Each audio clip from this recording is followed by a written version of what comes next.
Welcome welcome welcome কাকুলিয়ানি kitchen.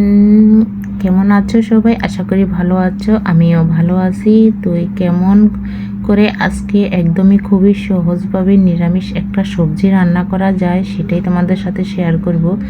তো অনেকে হয়তো জানো, আবার অনেকে যারা যারা নতুন রান্না শিখতেছো তারা কিন্তু মোটেও জানো না কিভাবে সবজি রান্না করতে হয় আর কিভাবে সবজি রান্না করলে বেশি মজা হয়। এখানে পেঁয়াজ রসুন ছাড়া আমি খুবই সাধারণভাবে সবজি রান্না করে তোমাদের দেখিয়ে দেব। প্রথমে দেখতে পেলে এখানে বিভিন্ন আইটেমের সবজি নিলাম, পটল, চিনাল, মিষ্টি কুমড়া, গাজর, আলু, আবার আছে মিষ্টি আলু। তো সব কিছু মিলিয়ে হালকা একটু সিদ্ধ করে জল ফেলে দিলাম, কারণ চিনালের প্রচুর পরিমাণ জল ছিল। তো আমি জল ফেলে দিলাম, তোমরা চাইলে নাও ফেলতে পারো, না ফেললে বেশি ভালো হয়। আমি ফেলে দিলাম, আমার ভালো লাগলো না।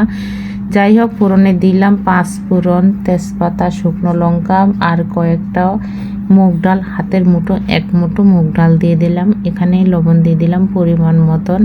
তো আগে সিদ্ধ করার সময় আমি কিছুই দিইনি, এখন সব কিছুই দিতেছি। এখন দিয়ে দিলাম পরিমাণ মতন হলুদ। সবজির ভিতরে তোমার হলুদটা কম দেওয়া যায়, যত সবজির ভিতরে কম হলুদ দিবে ততই তোমার সবজিটা বেশি মজা হবে।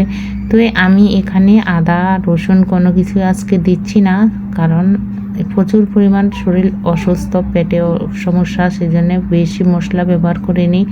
হালকা ঘরোয়া পদ্ধতিতে যা রান্নাটা করতেছি। দিয়ে দিলাম কাঁচা লঙ্কা, আর এখন লাস্ট পর্যায়ে একটু চিনি দিয়ে দিতেছি।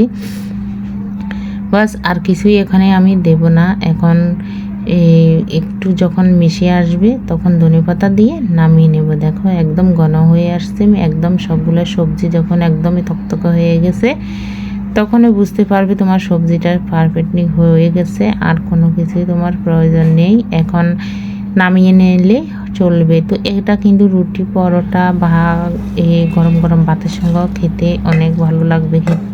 তো এই বন্ধুরা, আমার আজকের মতন ভিডিওটি এ পর্যন্ত। ভিডিওটি যদি ভালো লাগে লাইক কমেন্ট শেয়ার করে কাকুলি রানী কিচেনের পাশে